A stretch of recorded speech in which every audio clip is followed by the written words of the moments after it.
Minasyaitonirrajim. Bismillahirrahmanirrahim. Assalamualaikum warahmatullahi wabarakatuh. Jamaah, oh jamaah.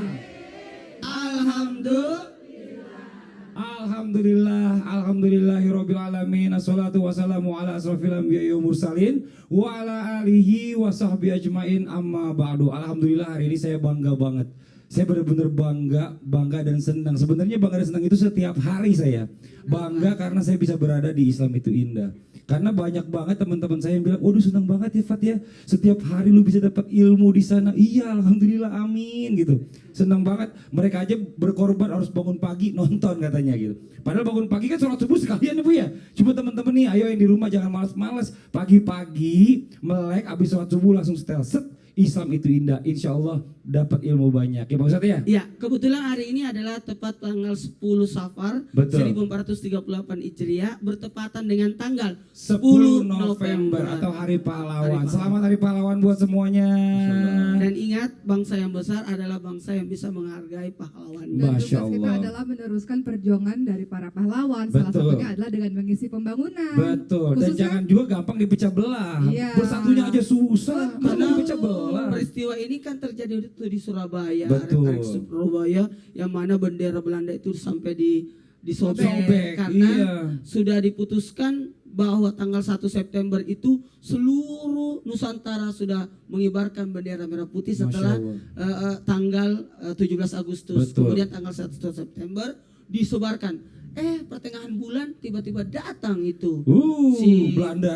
Belanda BLND bersama gitu ya. dengan Inggris untuk merebut kembali. Tapi Masya Allah. kita perjuangkan. Luar Waktu itu biasa. saya tidak hadir. Tidak hadir karena Ustaz juga belum lahir. Saya juga belum hadir Kita Pak Ustaz. bacakan doa dulu yuk. Oh, yuk, supaya kita baca doa, kepada boleh. semua para pahlawan. Amin. Al-Fatihah. Auzubillahi. Bismillahirrahmanirrahim. Amin amin ya rabbal alamin. Amin amin ya rabbal alamin. Pak Ustadz, saya mau kenalin dulu nih jamaah yang hadir di sini nih, seragamnya bagus banget nih, gold dan merah. Tapi agak beda ya, sebelah sini lebih terang, sebelah sini agak lebih goldnya apa ya? Rose gold kalau sebelah sini ya, Uma ya, lagi ngetop kali ya. Ini sama nggak kiri sama kanan nih Bu? Oh, Sama. Coba ketua majelis taklimnya mana? Ketua rombongannya. Coba dikenalin dulu nih dari majelis taklim mana? Coba kita pengen tahu. Silakan Ibu. Assalamualaikum warahmatullahi wabarakatuh. Kami dari Majelis Taklim At-Tauhid Puri Bintaro Hijau Pondok Aren. Saya tetangga saya ini. Tangsel, iya. Iya. Ya Bu, silakan Bu. Tangsel, iya Tangsel. Banten, iya. Terima kasih Tetangganya Pak Ustaz Uma. Oki. Ini tetangganya Ustaz Bu, Oki. tetangga kok kita Ada di adiknya, sini, Bu? ada temennya adik saya satu di sini tuh. Jadi tetangganya Ustaz Oki, teman adik saya. Ini juga sama Ibu ya, Bu. Dadah dulu sama yang di rumah. Assalamualaikum semuanya. Tuh anaknya, suaminya yang lagi nonton, cucunya. Ih, Masya Allah, senang banget bisa mampir ke sini. Senang nggak Bu? Bu, hari ini kesenangan Ibu saya tambah lipat gandakan karena hari ini kita kedatangan bintang tamu yang ganteng Bu. Tapi yang ganteng ini Makasih. bintang tamu bukan narasumber. Enak aja Pak Ustaz. Bintang tamunya yang ganteng nggak boleh digodain karena udah berkeluarga. Ada siapa? Ada Enda Ungu. Tepuk tangan dulu dong Bu. Masya Allah. Ini Bu, siapa yang nggak tahu ciptaan lagu-lagunya yang luar biasa. Jadi lagumu itu banyak fenomenal. diciptakan juga sama Eng. Banyak Iya, loh. Banyak Enda. justru Enda ini Penciptanya. motornya. Boleh dibilang kalau nggak ada lagunya Enda, gimana yang mau dinyanyiin gitu ya. Tapi ini gimana nih kabarnya sekarang nih? Alhamdulillah sehat. Kan Ungu lagi nggak terlalu banyak di TV katanya kan. Tapi off air mah alhamdulillah terus ya. Kalau off air harus terus. Oh, biar gitu. tetap ngebul. Dengan ada satu teman yang lagi tugas, terus gimana nih kesibukannya Jadi jadinya? kita manggung di sela-sela kalau beliau tidak kerja. Oh, Masya Allah. Tapi alhamdulillah ya, rezeki udah Alhamdulillah. Allah yang ngatur semuanya. Rezeki udah, akhirnya kita jadi mengerti bahwa rezeki itu tidak berupa harta dan uang aja, tapi kebersamaan waktu bersama keluarga itu adalah rezeki yang Ih, paling Masya bisa Allah. dinilai. Nih, satu lagi nih Bu. Bahagianya luar biasanya, beliau ini kebetulan hari ini membawa putri tercintanya. Wah, ada Zara Leola. Tepuk tangan dong buat Zara. Sayang cantik. Gimana kabarnya, Nak? Hmm. Oh, alhamdulillah. Ih, seneng banget Pak Ustadz ditanya kayak gitu. Biasanya kek. Sekarang kelas berapa? Sekarang kelas berapa saya? Panggilnya Om Ustadz ya Kelas saya. lima. Om Ustadz gitu ya saya. Zara sayang cantik. Zara ini Bu, dia ini kayaknya punya cita-cita meneruskan jejak papahnya. Amin, Ya. insyaallah. Dia ini suaranya bagus, dia ini suka perform tuh punya koreografi sendiri. Boleh sedikit dong Om lihat dong, ayo dong coba lihat nyanyi. Coba, dia punya koreografer juga Iya dong, sendiri. Zara tuh lagi hits di Instagram loh. Lagi di hits Iya. banget. Coba, saya cantik. Tuh, papanya lagi ngarahin gitu dong, lo udah ngerti anaknya Bu ya. Tuh hebatnya kalau bapak sama anak. Coba silakan cantik. Come on, everybody, go and move your body. Let the music take control. Everybody, move your body. Move it, move it, move it. Shake, shake, shake it. Wow, Bu, ibu wow tepuk tangan emang ngerti Bu artinya apa? Ngerti Bu ya? Ngerti lah, alhamdulillah ibu-ibu kan orang Inggris semua nih. Jadi ngerti paling nggak sedikit. Saya yang cantik mulai kapan sih belajar nyanyi? Tertarik sama nyanyi? Kalau nari, aku pas umur 3 sampai umur 10. Kalau nyanyi, aku umur 1 SD sampai 5 SD. Wow, tepuk tangan dong Bu. Terima kasih banyak Eda ya, udah mampir ke sini. Zara sayang cantik. Nanti kita ngobrol-ngobrol lagi. Karena saya masih punya satu lagi di sebelah sana. Ada Nabila Zainuri, tepuk tangan dong buat Nabila. Nabila apa kabar? penonton kangen. Udah lama kita nggak ketemu nih. Nabila sehat ya? Mudah-mudahan mau buat dirasakan. Alhamdulillah sehat Om. Nih, enak aja. Umurnya nggak Kakak beda ini jauh. kakak, enak aja. Om, Endah senang banget tuh bapak sebelahnya saya dipanggil Om. Kenapa sih anti banget dipanggil Om? Emang udah pantas kan dipanggil Iya Om? sih. Karena kan udah gede. Iya, tapi gak enak juga om gak enak bener kayaknya. Nah Nabila, ini kan kalau Nabila hadir di sini kan pasti yang di rumah udah berpikir, oh nanti ada Fabel nih akan dibawa oleh Nabila. Ada nanti ya? Insya Allah nanti ada. Ah. Jangan sampai kelewatan dong pastinya. Nih Bu, nih boleh informasi sedikit ya, Nabila ini pinter ngaji loh, Cie. Masya Allah. Dia guru ngaji juga loh. Bangga gak sih orang Ngaji tua? di Lampung ya. Iya Ustaz. Orang tua gimana tuh? Ngelihat Nabila yang udah pinter, soleha, jago ngaji, ngajar ngaji juga. Bangga Usia nggak? juga. Tausiah juga. Bangga gak sih Waduh, orang tua? Masya Allah, pengen terbang rasanya. Oh. Dibilang Kak Fadli begitu. Waduh. Insya Allah mudah-mudahan realitanya pun seperti itu. Nabila juga mohon doakan, mudah-mudahan Amin. tetap bisa terus belajar. Amin. Om Sam, ada yang mau ditanyain gak Om Sam? Om, Nggak ada. oh ya Kak Fadli gue Om. Bisa-bisa. Om Sam, mungkin Ada ada yang mau Nabila ditanya, ya. kita nggak tahu ya kan? Alhamdulillah Ustaz. Mewakili Kak Fadli, Iya. Om Ustadz. Oke. Om Sam. Oke. Biar semuanya ada nih, Masya Allah nih. Nih, Bu, jamaah. Jamaah. Masih semangat kan ya? Nih, buat yang di rumah juga, kita akan bahas tema kita hari ini kira-kira apa ya. Tapi sebelum kita bahas tema, kita lihat dulu nih. Ada video klip dari Zara sama papahnya. Yang judulnya tadi yang kayak dinyanyiin. Move It. Penasaran banget kan? Ini dia video klipnya, silakan.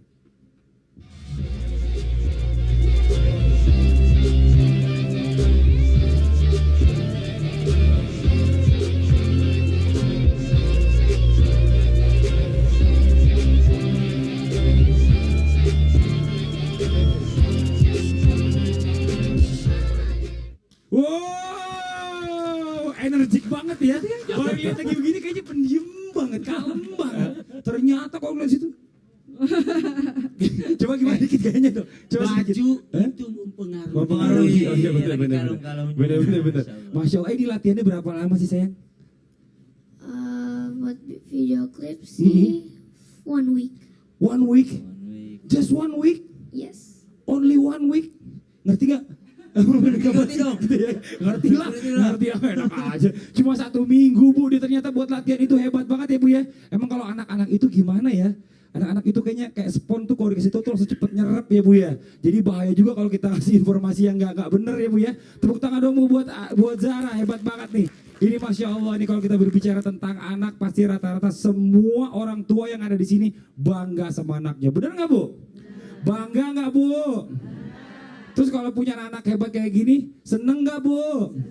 Pasti jadi dambaan semua orang tua nih, terutama ibu-ibu yang ada di sini, juga jamaah yang ada di rumah. Kalau yang nggak nonton nggak tahu saya, ya kan? Tapi kadang-kadang nih kita jeleknya suka jadi membanding-bandingkan Pak Ustadz, membanding-bandingkan dengan yang lain, apalagi di depan orang lain. Waduh, itu nggak enak banget. Bilang ini anak siapa dulu dong, anak siapa dulu dong, anak papahnya, anak mamahnya. Kadang-kadang nih, mohon maaf ya, ada orang yang nggak suka. Ih, ini apaan sih nih? seperti tema kita hari ini kita bahas nih, bagus banget. Temanya kita hari ini adalah anak siapa dulu dong? Tepuk tangan dong Bu. Gimana kayaknya Pak Ustadz? Anak siapa dulu dong? Iya, coba 1, 2, 3. 1, 2, 3. Anak siapa dulu dong? Nih yang kita perlu cari tahu. Boleh nggak sih kita bangga-banggain anak kita? Apa itu jatuhnya malah jadi sombong? Nah, buat yang di rumah, kita akan cari tahu jawabannya setelah yang satu ini. Tetap di Islam itu Indah. Jamaah. Oh jamaah. Alhamdulillah. Tuhan tolonglah hidup sejuta sayapmu untuknya. Kudus Masya Allah, tepuk tangan untuk teman-teman Nas. Terima kasih Nas, terima kasih Bella telah menyampaikan kepada kita sebuah hadis daripada Rasulullah SAW bahwasanya Allah Subhanahu wa taala telah menghilangkan sifat jahiliyah di dalam diri manusia. Jadi pada saat Rasulullah menyampaikan ini, dia sampaikan ke hadapan sahabat-sahabatnya yang dulu sahabatnya ini adalah orang-orang jahiliyah. Tahu kan Bu orang jahiliyah itu apa? Tahu, orang-orang yang sebelumnya datang Al-Quran, sebelum datang Rasulullah, mereka tidak tahu apa-apa, mereka menyembah berhala. Itulah orang-orang yang jahiliyah, orang-orang yang bodoh kalau dalam bahasa Indonesianya. Kemudian Allah telah menghapuskan sifat jahiliyah di dalam diri kalian. Salah satu yang dihapuskan oleh Allah adalah membanggakan nenek moyang. Ini masih ada nggak Bu sekarang orang yang membanggakan nenek moyangnya? Masih, masih ada. Tahu bokap gue nggak? Bokap gue kan jenderal ini. Lu ngapain tilang-tilang gue? Marah-marah sama polisi karena bapaknya jenderal, karena dia ditilang. Biar bapakmu presiden kalau kau melanggar lalu lintas. Biar bapakmu di atasnya presiden kalau kau melanggar lalu lintas. Biar siapa bapakmu kalau kau memang melanggar.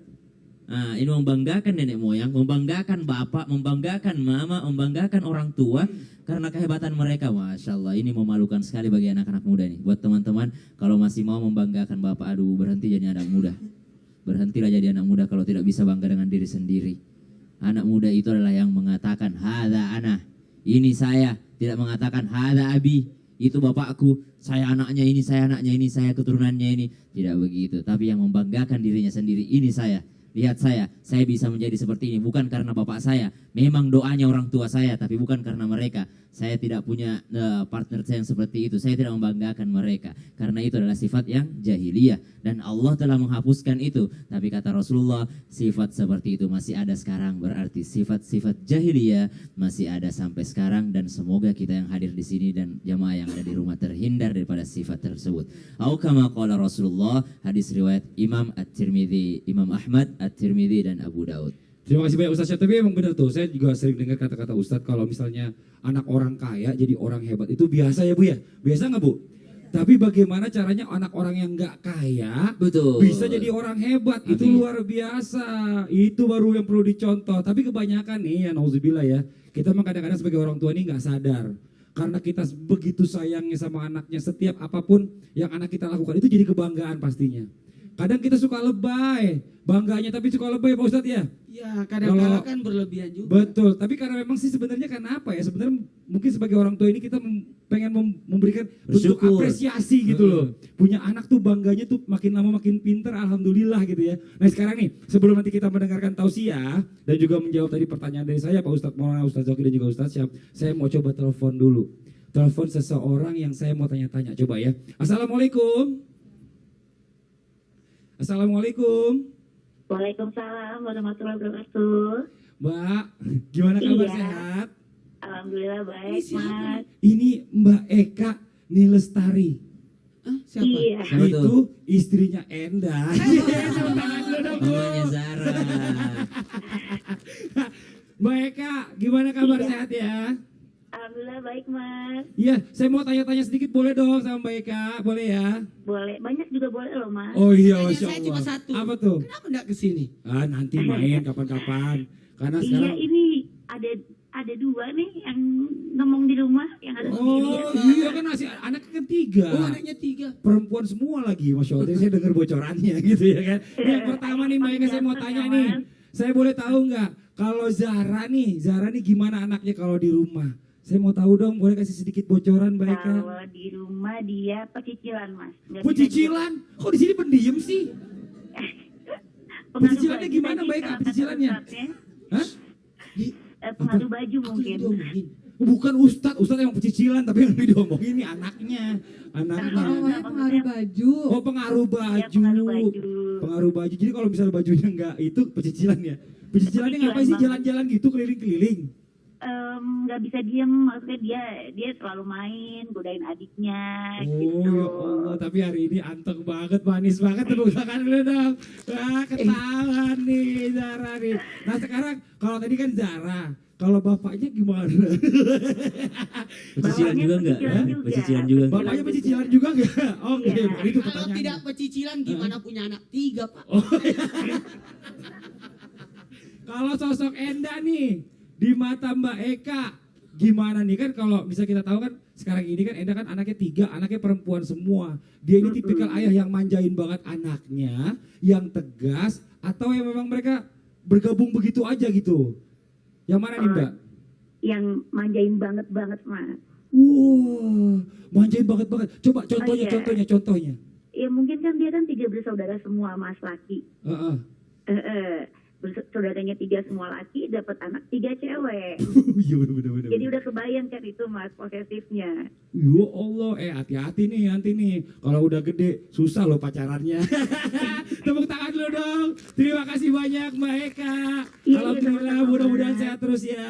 Salam Iya, sama amin. adiknya, 2 lagi yang di rumah. Mudah-mudahan Iya. udah bangun dan lagi nonton papanya sama kakaknya ya. Terima kasih Udah, banyak. udah. Assalamualaikum, Makasih, Mas. Masya Allah, terima kasih. Nih Enda, lu udah dibocorin lu tadi opini lu. Ternyata dia orangnya posesif sama anak-anaknya, karena cewek semua. Sebenarnya sih karena mungkin aku jarang di rumah juga. Heeh. Jadi benar-benar kalau aku punya waktu sama mereka, aku tuh orang yang paling tidak bisa bilang tidak kalau mereka meminta. Oh, Kadang-kadang jadi bener. kadang-kadang jadi apa? Jadi doa di dalam sholatku juga bahwa tolong apa? Ya Allah, tolong tepatkan aku di waktu di saat anak-anakku meminta, aku bisa mengabulkannya. Oh amin ya Allah. Selamat doanya. Bener-bener di waktu yang tepat itu susah. Mungkin nih sekarang nih Enda mumpung ada Luar biasa. kesempatan nih, Pak Ustadz ada di sini. Ada yang mau ditanyakan nggak? Kan kadang-kadang begini Pak Ustadz, aku tuh orang yang benar-benar sayang banget sama anak, bahkan kadang-kadang aku juga berpikir bahwa oh ini udah kelebihan nih sayangnya. Jadi aku selalu suka membangga-banggakan mereka gitu loh. Masya Ya, Allah. anak siapa dulu dong ini. Ke istriku juga kayak begitu. Ini kan anak-anak gue. Gitu, kalau di rumah gitu.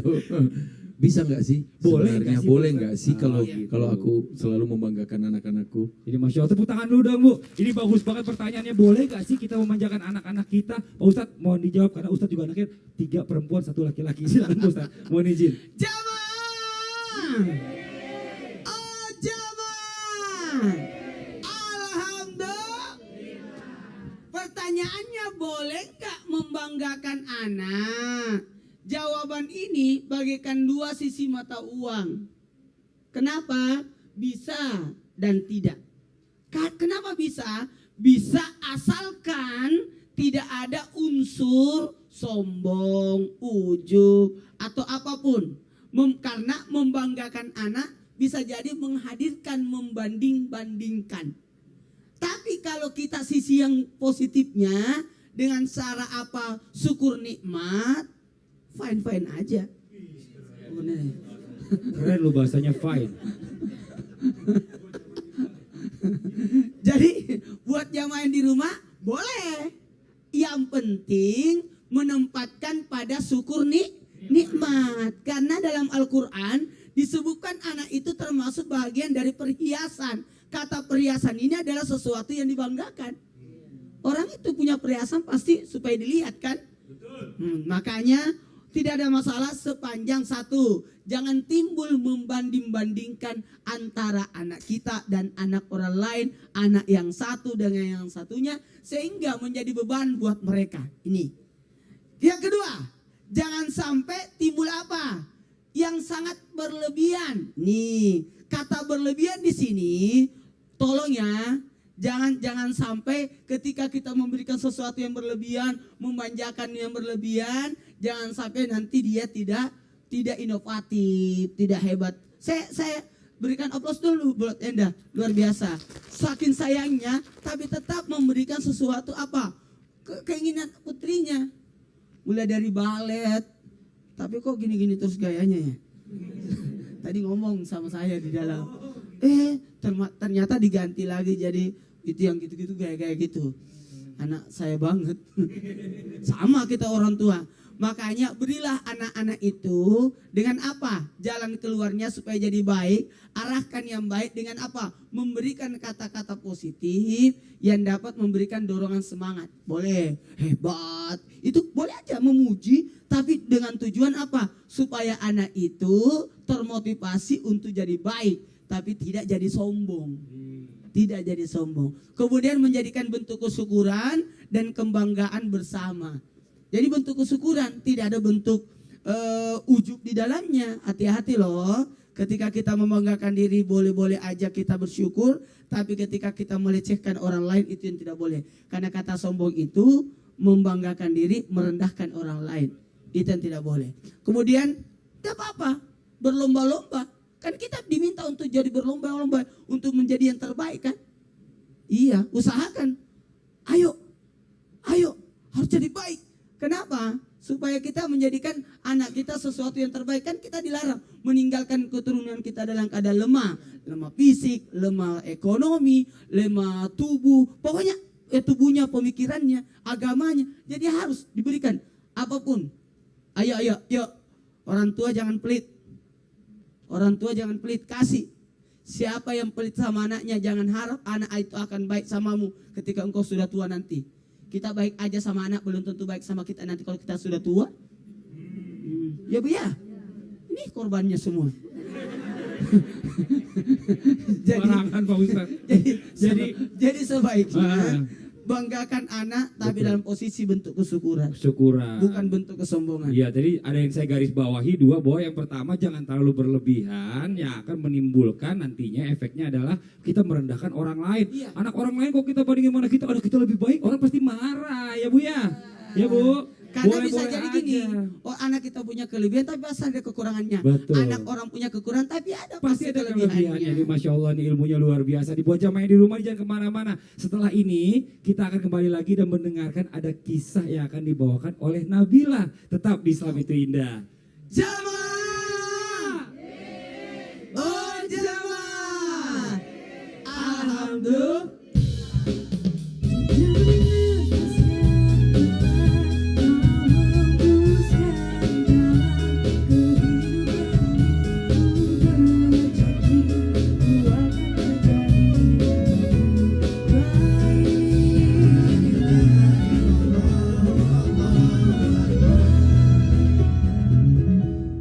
Kembali lagi di Islam itu Indah, masih di tema kita hari ini adalah anak siapa dulu dong. Mana tepuk tangannya Bu? Pak, Masya Allah seneng banget ya kalau kita ngebahas masalah anak ini, kayaknya nggak ada habis-habisnya. Nah nanti nih kita akan lanjutkan lagi dan kita akan mendengarkan tausiah lanjutan dari narasumber kita. Tapi sebelumnya di sebelah saya sudah ada Nabila. Mungkin buat jamaah yang di rumah yang selalu setia menyaksikan Islam itu Indah sudah sering lihat Nabila nih dengan berbagai macam kisahnya yang telah dibawakan di Islam itu Indah ya. Hari ini kisah dongeng apa yang akan dibawakan Nabila buat jamaah yang ada di rumah dan juga di studio? Nabila insya Allah akan bawakan kisah tentang kisah katak hijau dan ibunya. Katak hijau dan ibunya. Wah, apa Pak Ustadz? Katak hijau. Pak Ustadz jangan lihat baju saya. Yang hijau kan bukan cuma saya. Ada Ustadz Rocky. Nggak apa-apa, Masya Allah. Kalau gitu langsung aja ya, kita kasih tepuk tangan yang meriah yuk buat Nabila. Silakan Nabila. Terima kasih Kak Fadli. Ibu dan Bapak yang mudah-mudahan dirahmati oleh Allah, terkhusus untuk adik-adik yang solih dan solihah. Kali ini Kak Nabila akan berdongeng tentang katak hijau dan ibunya. Pada zaman dahulu kala, ada seekor katak hijau yang sangat nakal sekali. Namun ibunya selalu membangga-banggakan anaknya. Walaupun sang anak tidak pernah mengindahkan apa yang dibicarakan oleh ibunya. Pada suatu ketika, sang ibu sedang berkumpul dengan teman-temannya, membicarakan, membanggakan anaknya yang sangat nakal ini. Kemudian suasana langit pun berubah menjadi gelap. Tibalah hujan. Mereka kembali ke tempat persembunyian mereka. Sang ibu katak hijau pun berkata kepada anaknya. Ia berkata, "Hai anakku, jangan kamu keluar rumah, karena akan turun hujan." Begitu turun hujan, belum sempat ibu katak hijau ini berhenti berucap, namun sang anak ini langsung loncat. Hap! Ia langsung berkata, "Hore, aku bisa bermain hujan dengan senang hati." Sang ibu yang pusing karena tingkah anaknya yang tidak pernah mau mendengarkan ucapan ibunya. Akhirnya sang ibu katak hijau jatuh sakit. Kemudian ia berkata dengan sangat lemas kepada anaknya, "Wahai anakku, ibu rasa waktu ibu hidup sudah tidak lama lagi. Kalau nanti ibu mati, tolong kuburkan ibu di tepian sungai." Sebenarnya sang ibu katak ini kepingin sekali dikuburkan di atas gunung. Akan tetapi karena anaknya ini selalu mengatakan dan melakukan apa yang tidak diinginkan ibunya, jadi sang ibu mengatakan untuk dikuburkan di tepian sungai. Ketika sang ibu mati, sang anak ini mengatakan, "Betapa malangnya ibuku, aku menyesal. Aku sangat menyesal karena selalu saja tidak mendengarkan apa yang dikatakan oleh ibuku. Mulai sekarang aku akan merubah diriku. Aku akan melakukan apa yang diwasiatkan oleh ibuku yang terakhir kalinya. Aku akan menguburkan ibuku di tepian sungai." Ketika sang anak katak sudah menguburkan ibunya, ternyata beberapa minggu kemudian turunlah hujan deras. Meluaplah air sungai hingga membawa ibunya kanyut ke sungai. Ia menangis setiap hari, ia mengatakan, "Wahai sungai, jangan bawa ibuku. Wahai sungai, jangan bawa ibuku." Setiap kali turun hujan, sang katak hijau ini selalu mengatakan kuong, kuong, kuong di tepian sungai. Ia selalu saja menangis, kuong, kuong, kuong. Nah, itulah kenapa setiap kali turun hujan selalu ada katak di tepian sungai. Adik-adik, dari kisah fabel ini dapat kita ambil hikmah bahwa sebagai anak kita harus tetap senantiasa menjalankan apa yang dikatakan oleh orang tua kita selama dalam jalur yang benar. Dan sebagai orang tua, kita pun tidak boleh terus-terusan membangga-banggakan anak kita. Akan tetapi kalau anak kita salah, bawalah ia ke jalur yang benar. Sekian dan terima kasih. Tepuk tangan dong buat Nabila, terima kasih banyak. Ini pelajaran Pak. Sama-sama, Kak Tapi Fadli. saya agak-agak sedikit kurang setuju awalnya. Kenapa harus katak hijau? Pas banget kita lagi pakai baju hijau. Merasa Pak. seperti katak-katak ya.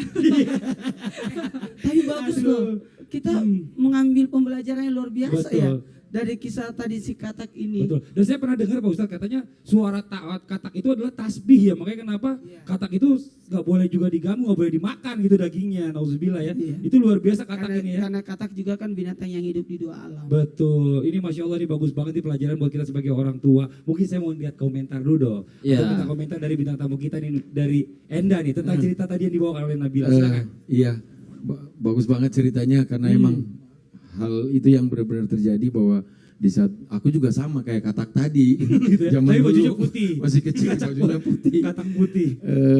suka melanggar apa nasihat orang tua. Tapi justru di saat sekarang, di saat aku udah mulai berkeluarga, udah mulai berpikir bahwa aku harus punya fondasi untuk modal keluargaku, aku mulai teringat bahwa apa yang diajarkan orang tuaku itu nggak ada yang salah. Masya Allah. Dari zaman dulu sampai sekarang orang tua itu selalu benar. Betul, tepuk tangan dulu dong Bu, ini benar banget nih.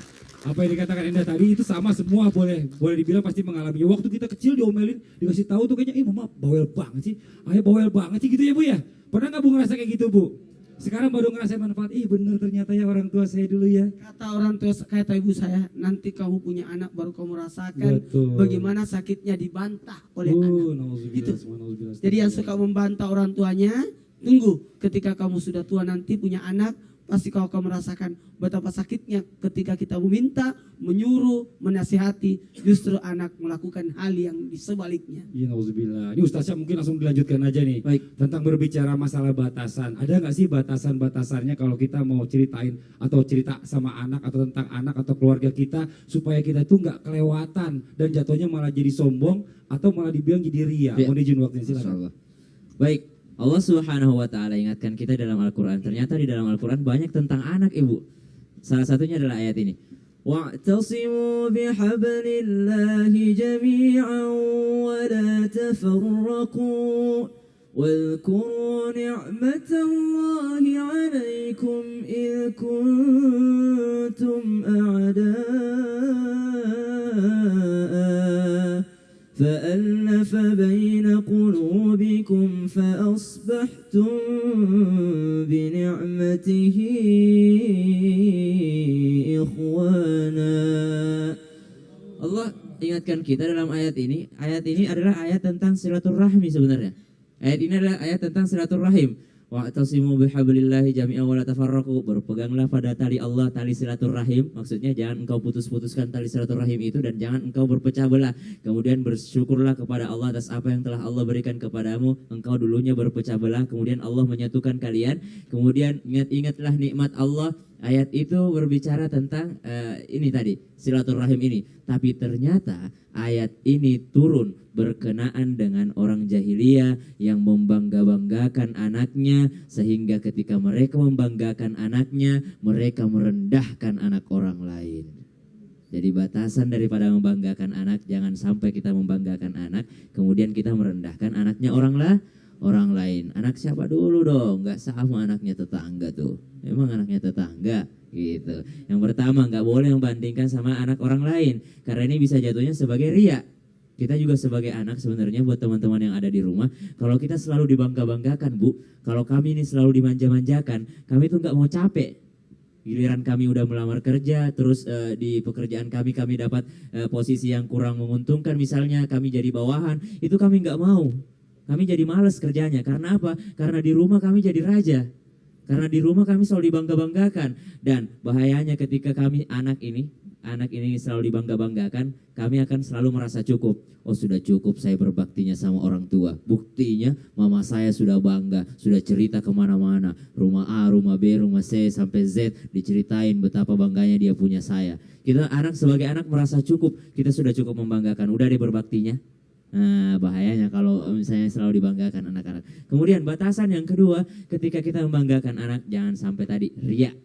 Ria, apa itu ria, Bu? Mau dilihat, ujub, mau ditakjubi, mau orang takjub sama dia, kemudian mau didengar bahwa anaknya itu adalah anak yang hebat. Tapi sebenarnya membanggakan anak adalah termasuk bentuk kesyukuran kita kepada Allah. Dengan cara apa? Dengan cara kita mengajarinya tentang ilmu agama. Betul. Karena inilah yang sebenar-benarnya yang harus dibanggakan kelak di hari kiamat. Ada anak yang menyelamatkan orang tuanya dari api neraka. Amin, amin, ya Allah, amin, Anak yang amin, seperti amin. ini yang harus Amin. dibanggakan. Karena juga ada orang tua naik derajatnya disebabkan Oleh doa-doa anaknya. Amin ya Allah. Ini tadi kita coba bisa dilanjutkan tambahannya lagi mungkin Ustaz Zauki nih. Ustaz Zauki kan banyak belajar tentang anak juga ya. Ya, karena ambil khusus S2 kemarin itu S2-nya tentang anak. tentang anak. Mungkin bisa dibahas juga tentang berbicara tadi sedikit sudah disinggung tentang bahayanya. Ini mungkin lebih dalam lagi tentang berbicara bahayanya kalau kita sebagai orang tua itu terlalu membangga-banggakan anak, Uma. Silakan menuju. Baik, terima kasih Mas Fadli. Menyambung Ustadz Maulana dan Ustadz Syam tadi, bahayanya apabila kita terlalu berlebih-lebihan dalam membanggakan anak.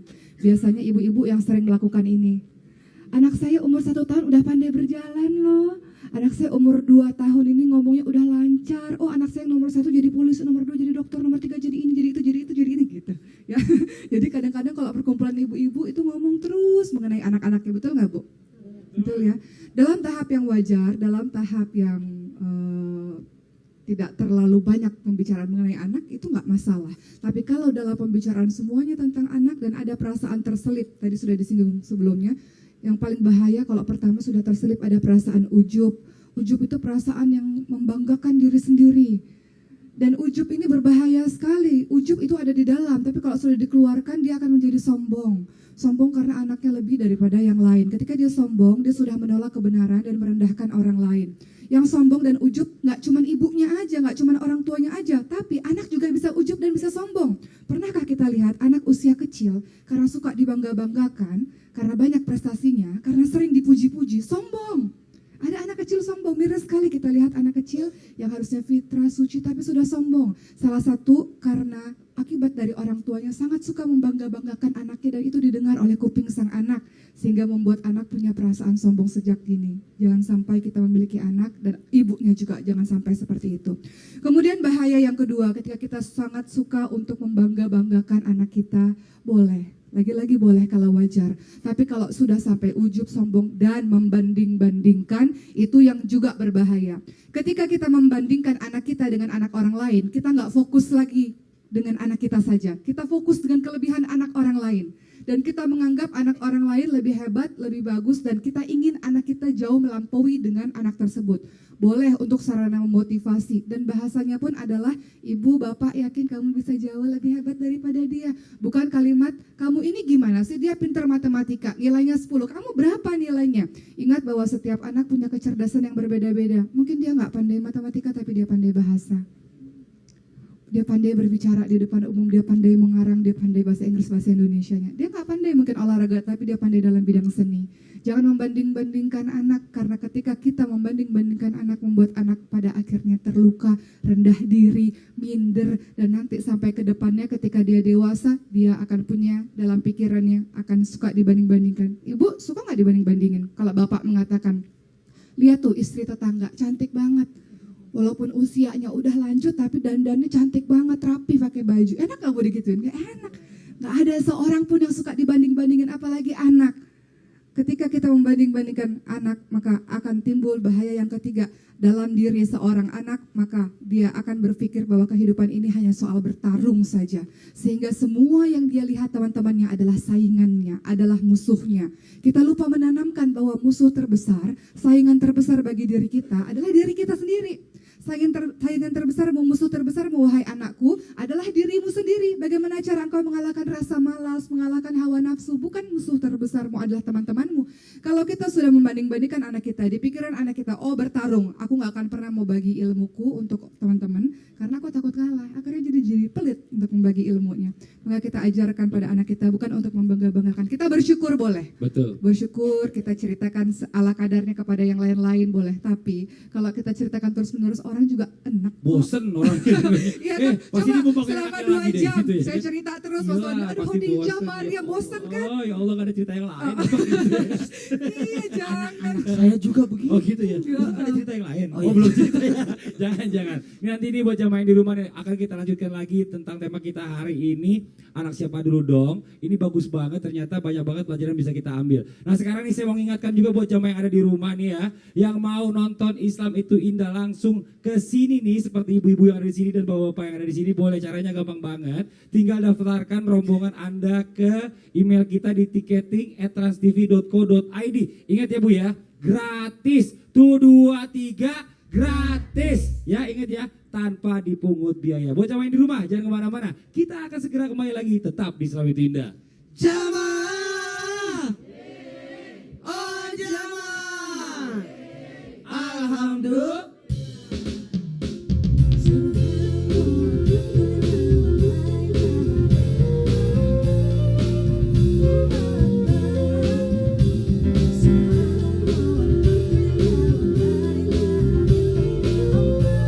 أعوذ بالله من الشيطان الرجيم.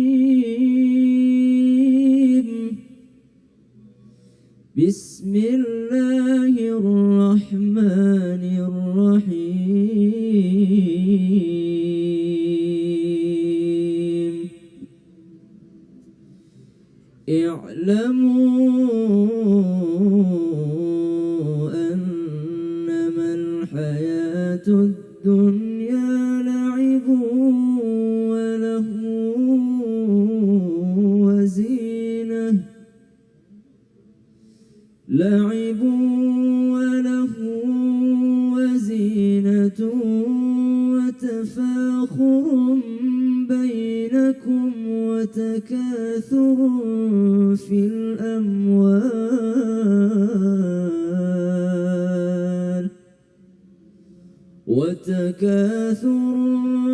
في الأموال والأولاد كمثل غيث أعجب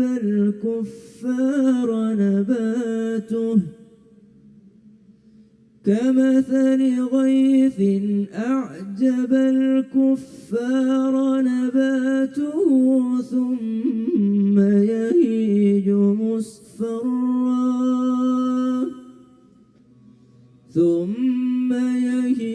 مصفرا ثم يكون حطاما وفي الآخرة عذاب شديد ومغفرة من الله ورضوان وما الحياة الدنيا إلا متاع الغرور سابقوا إلى مغفرة من ربكم وجنة عرضها كعرض السماء والأرض أعدت للذين آمنوا بالله ورسله ذلك فضل الله يؤتيه من يشاء والله ذو الفضل العظيم صدق الله العظيم. Ketahuilah sesungguhnya kehidupan dunia hanyalah permainan dan senda gurau, perhiasan dan saling berbangga di antara kamu serta berlomba dalam kekayaan dan anak keturunan. Seperti hujan yang tanaman-tanamannya mengagumkan para petani, kemudian tanaman itu menjadi kering dan kamu lihat warnanya kuning kemudian menjadi hancur. Dan di akhirat nanti ada azab yang keras dan ampunannya dari Allah serta keridoannya. Dan kehidupan dunia tidak lain hanyalah kesenangan palsu. Berlomba-lombalah kamu kepada mendapatkan ampunan dari Tuhanmu dan syurga yang luasnya seluas langit dan bumi yang disediakan bagi orang-orang yang beriman kepada Allah dan kepada Rasul-Nya. Kepada siapa? Dan itulah karunia Allah yang diberikan kepada siapa yang Ia kehendaki. Dan Allah mempunyai karunia yang besar. Maha benar Allah dengan segala firman-Nya. Maha benar Allah dengan segala firman-Nya. Terima kasih banyak Nabila. Jazakillah khairan katsira. Ahsanti. Sama-sama Ustaz. Kok ditinggalin aku? Iya, Jangan ditinggal. Ayo. Jangan ditinggal. Sini Nabila. Jangan ditinggal. Jangan ditinggal. Jangan ditinggal. Baik, surah Al-Hadid ayat 20-21. Sini dong. Sini. Slow aja. Baik. Surah Al-Hadid ayat 20-21, i'lamu annamal hayatud dunya la'ibu wa lahu wa zinatu wa tafakhurun bainakum wa takatsurun fil amwal. Allah menyebutkan bahwasanya harta dan anak-anak adalah sesuatu yang membanggakan, sesuatu yang menghias, sesuatu yang menenteramkan hati. Qurrata ayun kata Al-Qur'an, anak-anak itu adalah qurrata ayun, penyejuk mata hati kita kalau kita lagi capek. Aku pernah dengar curhatan dari teman-teman sih, aku belum punya anak soalnya. Aku belum punya anak Nabila. Oke. Belum Kode keras. Qurrata ayun, bahwa anak itu adalah qurrata ayun, penyejuk hati kita. Secapek apapun kalau pulang ke rumah ketika melihat anak itu langsung sembuh katanya. Ya, makanya Al-Qur'an sebut membangga-banggakan anak-anak sebagai perhiasan, tapi disambung di ayat 21, sabiqu ila maghfiratin mir rabbikum. Kalau cuman membanggakannya doang, tidak dididik dengan agama, tidak dididik tentang kehidupan dia setelah ini, maka merugilah kita. Maka Allah katakan sabiqu ila maghfirah. Bersegeralah kalian untuk memohon ampunan Allah. Ajari anak-anak untuk beristighfar. Mir rabbikum wa jannah. Ajari anak-anak untuk mendapatkan surga, insyaallah. Baik, Nabila udah punya anak? Amin ya rabbal alamin. Belum Oh, Ustaz. belum. Coba nyanyikan dong lagunya itu. Apa itu? Barakallah apa? 1, 2, 3. Barakallah Oh iya. Kita kondangan. Enak aja. Sudah Terima kembali kasih tadi. banyak. Makasih Om banyak. Ustadz Syam dan Kakak Nabila, tepuk tangan dulu dong Bu. Tetap ada yang ngarep ya. Nih, sekarang nih sebelum kita mendengarkan kembali nanti ada lanjutan tausiah, saya mau kasih kesempatan dulu sama jamaah yang ada di studio yang mau bertanya sama narasumber kita, boleh silakan. Angkat tangannya Bu. Pak, ayo silakan. Sebentar, mana ya? Oh, ini dulu sebelah sana ya Bu ya. Mohon maaf ya Bu. Ibu yang di sebelah sana yang pakai kacamata silakan Bu. Assalamualaikum warahmatullahi wabarakatuh. Waalaikumsalam warahmatullahi Nama saya Ibu Sri Handayani, Majelis Taklim atau HIT Puri Bintaro Hijau, Pondok Aren, Tangsel, Banten. Tepuk tangan dong. Ada yang ingin saya tanyakan Pak Ustadz. Kebetulan anak saya banyak, Berapa anaknya Bu? ada 4, ada 4, 6. 6. Ya. Wih, setengah lusin dong Bu. 4 atau 6? Ada 6. 6. Yang 4 tuh yang kelihatan, yang gak kelihatan 2. Silakan Bu. Di antaranya abang ini sangat pintar dan cerdas. Wih. Sehingga saya sering membanggakan kakaknya ini kepada adiknya. Wah. Maksud saya untuk memotivasi. Betul. Boleh nggak sih Pak Ustadz? Nah, ibu tanyanya gitu ya. Membandingkan anak ngasih motivasi kakaknya itu lebih baik daripada adiknya. Kamu harus seperti kakaknya. Coba saya tanya yang lain. Bu, pernah gak ngelakuin hal seperti itu juga sama anak? Pernah apa sering? Pernah apa? Sering kan? Bukan pernah. Ih, pintar banget Fadli. Yang disodong temannya adiknya. Pak Ustadz bisa aja. Nih, sekarang coba kita tanya sama Ustaz Zoki. Ustaz Zoki silakan dijawab bagaimana nih? Boleh gak sih seperti itu? Tergantung pemilihan kata-katanya. Terkadang setiap dari anak dan setiap dari kita butuh motivasi ya Bu ya, butuh contoh teladan, dan biasanya kakak yang menjadi contoh teladan. Makanya kalimat dari orang tua untuk para kakak biasanya jadi contoh yang baik untuk adik-adik ya, karena kamu diikuti oleh adik-adik. Biasanya seperti itu. Jadi nggak masalah Bu kalau seandainya seorang ibu mengatakan coba lihat tuh kakak, contoh tuh kakak, sampai situ aja nggak masalah. Tapi kalau udah ada kalimat kok kakak bisa kamu nggak bisa, kok kakak ranking 1 kamu ranking 2 dari belakang atau 1 dari belakang, nah itu itu nggak boleh, itu sudah membanding-bandingkan, menjatuhkan harga diri seorang anak. Kita mati-matian nih kan para orang tua agar anak-anaknya terhindar dari bullying di sekolah. Tanpa sadar kita sudah melakukan bullying terhadap anak-anak kita sendiri dengan membanding-bandingkan kalau perkataannya menyakiti seperti itu. Jangan anggap anak-anak kecil itu nggak punya rasa sakit hati dan nggak terekam terus di dalam otaknya. Lama-lama kalau dilakukan bullying terhadap orang tuanya, lama-lama dia bisa dendam. Nanti seiring berjalannya waktu mungkin saja ada pertengkaran kakak adik, permusuhan kakak adik karena akibat orang tuanya sendiri yang menciptakan permusuhan itu. Nauzubillah. Tuh, hati-hati ya Bu ya. Boleh-boleh aja kalau cuma hanya sebatas motivasi, tapi kalau sampai menjatuhkan, jangan sakit hati nanti adiknya ya Bu ya. Tepuk tangan dulu dong nih, bagus banget nih pertanyaannya nih. Mungkin langsung aja nih sekarang nih. Kalau tadi kita sudah mendengarkan tausiah, gimana kalau sekarang kita mendengarkan kisah hikmah dulu? Iya, kisah hikmah. Nah, kisah hikmah kayaknya menarik banget nih akan dibawakan oleh Ustadz Maulana. Bagaimana, sudah siap Pak Ustadz? Amin. Tepuk tangan dong buat Pak Ustadz Maulana. Silakan Pak Ustadz, mohon izin waktunya. Menarik ini kisah ini adalah satu bentuk mujizat Allah yang diberikan kepada sosok Nabiullah, sosok Nabi yang luar biasa yang bisa berbicara dengan binatang, memimpin para jin. Inilah kisah Nabi Sulaiman ketika diperintahkan datang ke tengah lautan mencari sesuatu yang menakjubkan. Nabi Sulaiman bersama dengan tentaranya terbang dengan kendaraan angin menuju ke lautan untuk melihat sesuatu yang menakjubkan yang diberitahukan oleh Allah. Ada sesuatu yang menakjubkan yang Allah perlihatkan hari itu. Apa yang menakjubkan? Maka Nabi Sulaiman bersama bala tentaranya terbang dengan kendaraan angin. Kata Nabi Sulaiman, sepertinya kita sudah berada di tempat yang tepat yang Allah perintahkan kita berada di atas lautan ini. Maka kata Nabi Sulaiman, jin Ifrit coba menyelam, cari sesuatu yang menakjubkan yang dikatakan Allah. Maka turunlah jin Ifrit itu. Dan jin Ifrit ini tidak menemukan. Dia naik kembali kepada Nabi Sulaiman. Kata Nabi Sulaiman, di sini tepatnya, tapi kayaknya bukan di sini. Tidak, di sini.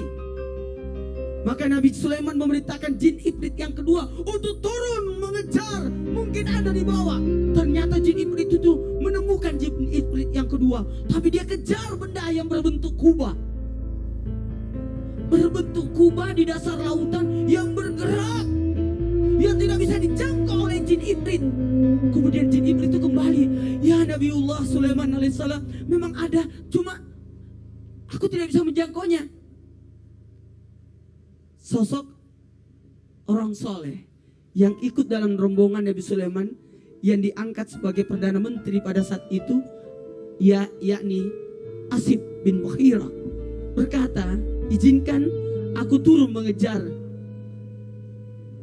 Tapi tidak turun hanya mengejar, dengan lantunan doa yang dibacakan, maka kubah itu bergerak dan naik ke dasar lautan, ke atas, dari dasar naik ke atas, dan terbukalah kubah itu. Ternyata di dalam kubah itu ada sosok anak lelaki pemuda yang lagi beribadah. Inilah yang menakjubkan yang Allah perlihatkan padaku, sosok anak di dalam kubah. Maka berkatalah Nabi Sulaiman, wahai pemuda, apa yang menyebabkan engkau menjadi sesuatu yang menakjubkan?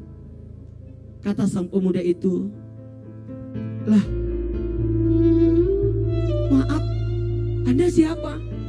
Aku Nabi Sulaiman, Nabiullah Sulaiman. Kata pemuda itu, ya Nabiullah, sebenarnya saya sedang asik di dalam berzikir, beribadah di dalam, tapi aku diberangkatkan. Memang kamu siapa? Aku sosok pemuda yang memiliki orang tua. Aku mengabdi kepada orang tua selama 70 tahun. Ibuku sosok wanita buta dan ayahku lumpuh. Dan ibadahku cuma merawat kedua orang tuaku yang lumpuh dan buta, sampai keduanya berpulang ke rahmatullah. Dan ketika beliau berpulang ke rahmatullah, detik-detik terakhir doa mereka, doa ibuku, ya Allah angkat derajat anakku. Dan doa ayahku berkata, ya Allah tempatkan di tempat yang tidak akan dijangkau oleh setan, yang tidak akan digoda oleh setan. Dan benarlah tadi, dua jin iblis tidak bisa menjangkau. Sejenak Nabi Sulaiman berkata kepada pemuda ini, kamu hidup di zaman siapa? Aku hidup di zaman Nabi Ibrahim alaihissalam. Ibrahim, Ishak, Yakub, Yusuf, Ismail, Yakub, Yusuf, Ayub, Suhaib, Musa, Harun, Zulkifli, Daud, Sulaiman. Berarti 2400 tahun. Iya, 2400 tahun.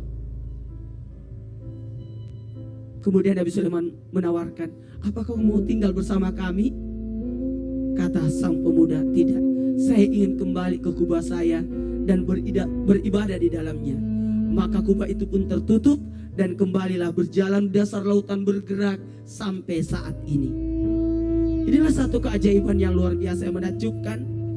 Sampai Nabi Sulaiman pun pulang lalu termenung dan menangis mengingat sosok pemuda ini. Hikmah di balik kisah ini, sosok anak muda yang luar biasa, bukan aja satu kebanggaan buat orang tua, menjadi bagian dari doa-doa orang tua, menjadi bagian dari harapan orang tua. Sampai ingat, semua anak dimanapun berada, keberhasilan yang engkau raih sebenarnya bukan dari apa yang kamu lakukan. Bisa jadi doa-doa dari orang tua. Dan kepada semua anak yang merasa terbebani atas orang tua, justru Anda mendapatkan kemuliaan, bisa mengabdi kepada orang tua. Ingat, kita akan jadi mulia ketika kita mampu memuliakan apa yang dimuliakan Allah. Salah satunya yang dimuliakan Allah adalah sosok orang tua. Seandainya ada yang bisa disembah sosok anak, maka yang pantas yang disembah adalah orang tua. Amin, amin ya rabbal alamin. Masya Allah, tepuk tangan dulu dong Bu, luar biasa ya, Masya Allah. Nih tadi kita baru saja mendengarkan kisah hikmah yang dibawakan oleh Ustadz Maulana. Namun setelah ini kita akan kembali mendengarkan ada kisah teladan yang akan dibawakan oleh Ustazah Oki. Buat yang di rumah jangan kemana-mana, tetap di Islam Itu Indah. Jamaah, oh jamaah, alhamdulillah.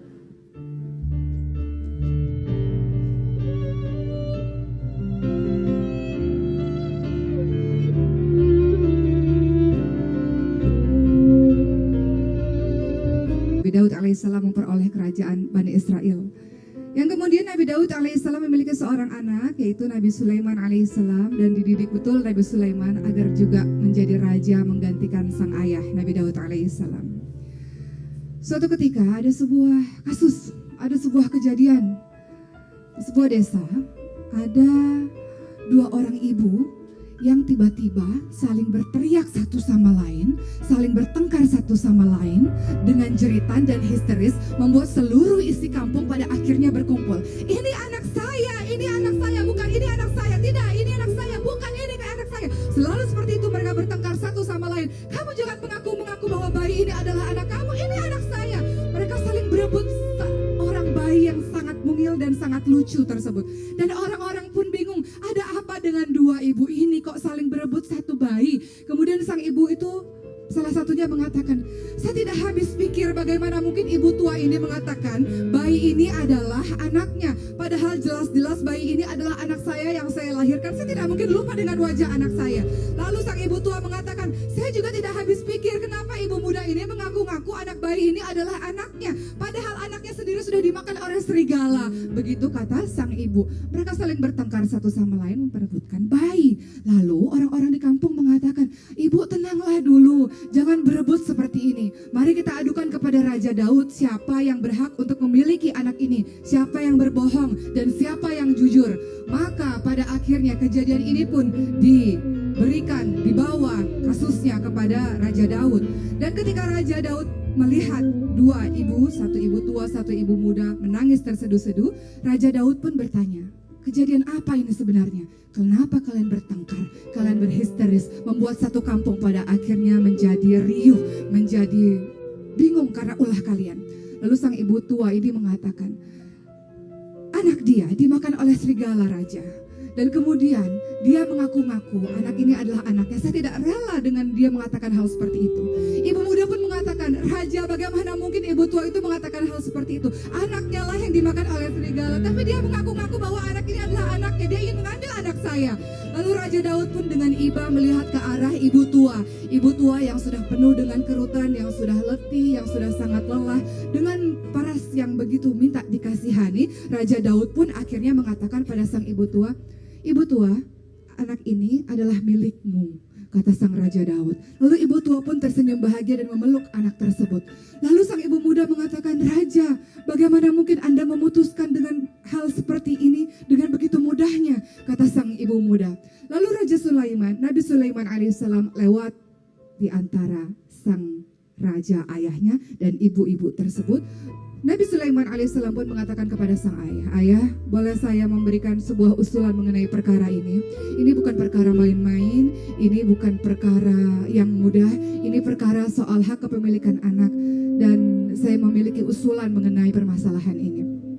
Ketika Nabi Sulaiman alaihissalam memandang wajah sang ibu tua dan memandang wajah sang ibu tua dan sang ibu muda tersebut, pada akhirnya Nabi Sulaiman alaihissalam pun meminta kepada pegawai-pegawainya, pengawal-pengawalnya untuk mengambil sebilah pisau. Tolong pengawal-pengawalku, ambillah pisau dan saya membutuhkan pisau ini untuk membelah bayi ini, agar bayi ini bisa dibagi dua, agar kita bisa berlaku adil. Sang ibu tua mendapatkan anak setengah dan sang ibu muda pun mendapatkan anak setengah. Maka terkejutlah orang-orang yang berada di kerajaan dengan kalimat yang dilontarkan oleh Nabi Sulaiman alaihissalam.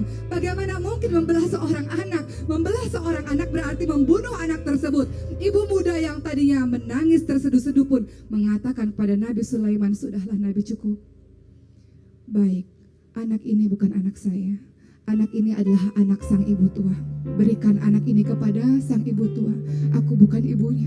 Daripada engkau belah anak ini, daripada engkau bunuh anak ini, maka aku katakan aku bukan ibunya.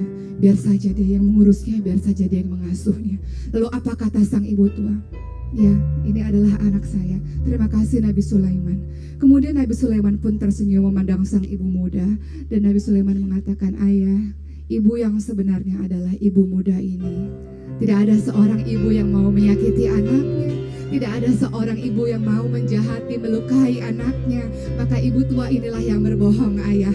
Berikan anak ini kepada sang ibu muda, kepada sang ibu yang sungguh-sungguh sangat menyayanginya. Dia rela berbohong, dia rela mengaku bahwa anak ini bukan anaknya. Demi anak itu selamat dan terjamin menjamin kehidupannya. Lihatlah, Nabi Sulaiman alaihissalam adalah anak kebanggaan dari Nabi Daud alaihissalam. Dengan kecerdasannya, dengan kebijaksanaannya, Nabi Sulaiman alaihissalam mampu membuktikan, ya, anak kebanggaan salah satunya adalah karena pola pikirnya yang adil, karena keputusan-keputusannya yang membanggakan dan membawa kebaikan juga kemaslahatan. Masya Allah, tepuk tangan dulu dong Bu. Luar biasa banget kisahnya. Terima kasih banyak Uma. Ini mudah-mudahan juga jadi pelajaran buat semuanya ya, tentang keadilan ya, berbicara keadilan. Nih sayang cantik Zara, boleh sama-sama ke depan. Enda sini coba sama-sama sama kita. Coba saya pengen denger nih ungkapan terima kasih Zara nih buat papa, manggilnya atau ayah? Panggil papa atau ayah? Ayah. Ayah, Coba coba ungkapkan. Zara ungkapkan terima kasihnya sudah membesarkan, udah bikin Zara jadi anak yang hebat. Ke ayah silakan. Ayah, terima kasih buat